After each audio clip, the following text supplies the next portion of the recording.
E aí, hoje a gente vai mergulhar de cabeça numa das maiores tretas intelectuais da história da filosofia. É um verdadeiro confronto de gigantes sobre a natureza da matemática.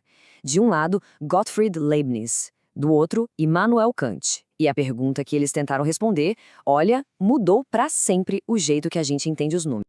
Para começar, vamos direto ao ponto, sabe? Vamos entender o enigma que tirava o sono desses caras. Parece uma coisa simples, mas as implicações disso são gigantescas. Já parou para pensar nisso? Porque uma coisa como o Teorema de Pitágoras não é só uma teoria, mas uma verdade que parece absoluta, inegável. É diferente de uma lei da ciência que, sei lá, pode mudar com uma nova descoberta. As verdades da matemática parecem estar blindadas contra o tempo e a experiência. Essa certeza universal é o que faz a matemática ser tão especial. Um triângulo que um grego antigo desenhou na areia segue as mesmas regras de um triângulo feito num supercomputador hoje em dia. A grande questão é, de onde vem essa certeza toda? De onde vem essa necessidade? E para resolver esse mistério surgiram dois gigantes. De um lado, o Leibniz, um racionalista de carteirinha que chegou com uma solução super elegante, toda baseada em lógica. Só que aí veio Kant, olhou para aquilo e viu um problema sério, virando a mesa com uma ideia completamente revolucionária. Vamos dar uma olhada em cada uma. Então, vamos primeiro entrar na mente do Leibniz. Para ele, o segredo da certeza matemática não estava no mundo lá fora. Não, estava escondido na própria estrutura da nossa lógica e da nossa linguagem. A peça central de tudo que o Leibniz pensava é essa ideia de verdades analíticas. Pensa na frase "todo solteiro não é casado".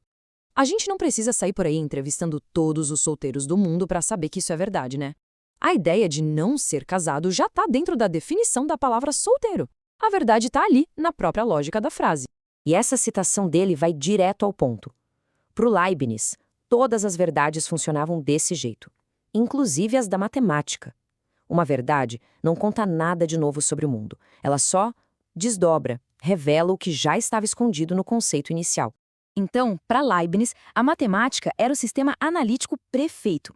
É um conhecimento que ele chamava de a priori, ou seja, que a gente consegue sem precisar de nenhuma experiência, só com a razão. Fazer matemática seria como um grande jogo de lógica, onde a gente pega teoremas super complexos e vai quebrando eles até chegar em verdades óbvias, tipo A igual a A. Vamos ver na prática. Como que 5 mais 7 igual a 12 pode ser verdade só por definição? Parece estranho, mas saca só a lógica dele. Leibniz diria, primeiro, defina o que é 5. É só um nome para 1 mais 1 mais 1 mais 1 mais 1. E 7, a mesma coisa, 7 uns. A equação original, então, é só um jeito curto de dizer que 12 uns são iguais a 12 uns. A verdade aparece com pura análise lógica. Simples, elegante. Mas será que não é simples até demais?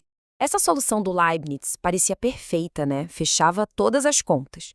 Mas aí veio Kant, que olhou para essa explicação toda e pensou: peraí, tem alguma coisa errada aqui. Ele sentia que a matemática fazia muito mais do que só ficar reorganizando definições. O Kant vai questionar a base de tudo. Pensa só, se a matemática fosse só analítica, ela não traria nenhum conhecimento novo. Seria só um exercício de lógica. Mas os teoremas matemáticos parecem de verdade expandir o que a gente sabe. Como isso é possível? E aqui está o ponto crucial do Kant. Ele diz que o conceito de 12 não está simplesmente escondido dentro dos conceitos de 5 e 7. Analisar a ideia de juntar 5 e 7 não faz o 12 aparecer magicamente. Para chegar lá, a gente precisa fazer algo a mais, uma operação, uma síntese. E o resultado tem mais informação do que as partes iniciais. E aqui vem a grande jogada de mestre do Kant. Ele propõe uma nova categoria de conhecimento. Não é analítico a priori, como a lógica do Leibniz, e também não é sintético a posteriori, como o conhecimento que a gente tira da experiência. É o melhor dos dois mundos. Expande nosso conhecimento, ou seja, é sintético, e ainda assim é universal e necessário, ou seja, é a priori. E a matemática, para ele, se encaixa perfeitamente nessa categoria especial. Ok, mas isso cria outra pergunta, né? Se esse conhecimento matemático novo não vem da lógica e nem de olhar para o mundo lá fora, de onde diabos ele vem? A resposta do Kant foi uma virada para dentro de nós mesmos. O Kant argumentou que a gente nunca conhece o mundo como ele realmente é. A gente só consegue conhecer através das lentes ou das estruturas que a nossa própria mente coloca em toda e qualquer experiência. E essas estruturas são universais para todo mundo e existem antes de qualquer experiência. Uma dessas lentes é o espaço. A gente não aprende sobre o espaço com a experiência. Pelo contrário, o espaço é a condição que torna possível ter qualquer experiência com objetos. E para o Kant, os axiomas da geometria euclidiana não são só definições, são verdades sobre essa estrutura fundamental da nossa percepção. É por isso que eles são tão certos. A outra lente fundamental é o tempo. A gente percebe tudo como uma sucessão de momentos, uma coisa depois da outra.